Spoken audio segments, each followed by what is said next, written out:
हिंदी में देखो वर्ण हम लोग पढ़ लिए हैं। वर्ण वर्ण दो प्रकार के, स्वर और व्यंजन।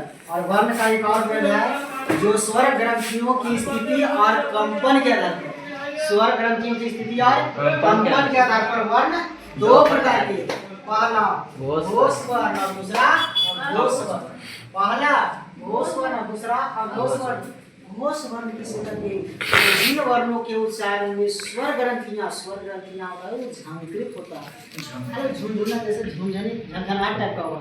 यानी जिन वर्णों के उच्चारण में स्वर ग्रंथियां झांकृत होती है उसे घोष वर्ण कहते हैं। घोष वर्णों की कुल संख्या 30 है। घोष वर्णों की कुल संख्या 30। और घोष वर्णों की कुल संख्या 30 है, इसमें घोष वर्ण को याद रखने का सबसे अच्छा तरीका क्या है? ट्रिक सर 345 रुपया घूस लेके सभी सर्दी यरल पढ़ावा हूँ। 345 रुपया घूस लेके सभी सर्दी यरल पढ़ावा हूँ। अब देखना है 345 क्या है? यहाँ 3 तीसरा वर्ग, प्रत्येक वर्ग का तीसरा वर्ग, चौथा वर्ण और पांचवा वर्ण। घूस लेके घोष वर्ण, घूस लेके घोष वर्ण। और ये सभी स्वर किससे निकलना है? सभी स्वर, सभी स्वर, सभी स्वर में अ से लेके अ तक। और इसके बाद आ जाएगा य र ल व।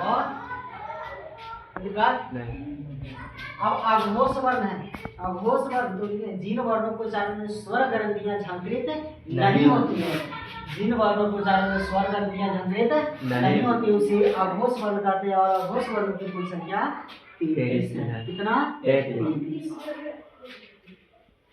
अब देखना इसमें वर्णों के कुछ उच्चारण स्थान पढ़ना है। वर्णों का उच्चारण स्थान लिखिए, वर्णों का नाम और वर्णों का उच्चारण स्थान, मतलब वो तो किस भाग से वर्ण का उच्चारण होता है। पहला कवर्ग, कवर्ग में आएगा क ख ग घ। कवर्ग आ या ह विसर्ग का उच्चारण स्थान कंठ।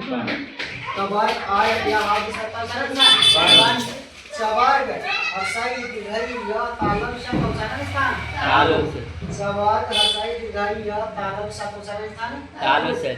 तवर्ग री र मूर्धन्य स, तवर्ग री र मूर्धन्य स का उच्चारण स्थान तवर्ग ल और दंती स का उच्चारण स्थान तवर्ग ल और दंती स का उच्चारण स्थान पवर्ग हर्षौ दीर्घौ का उच्चारण स्थान ओष्ठ।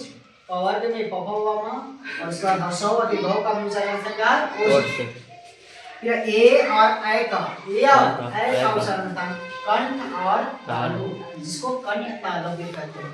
फिर ओ और अ का उच्चारण स्थान कंठ और ओष्ठ, जिसको कंठ ओष्ठ कहते हैं। और ये होता है व का उच्चारण स्थान दंत और ओष्ठ, जिसको एक शब्द में दंत ओष्ठ कहेंगे। और प्रत्येक वर्ग का पंचमा अक्षर, प्रत्येक वर्ग का पंचमा अक्षर, जैसे अंग इन टवलिन न म अन और ये सभी का उच्चारण करना नासिक, नाक से, जिसको नासिक के कहते हैं। तो दिक्कत समझ में आया?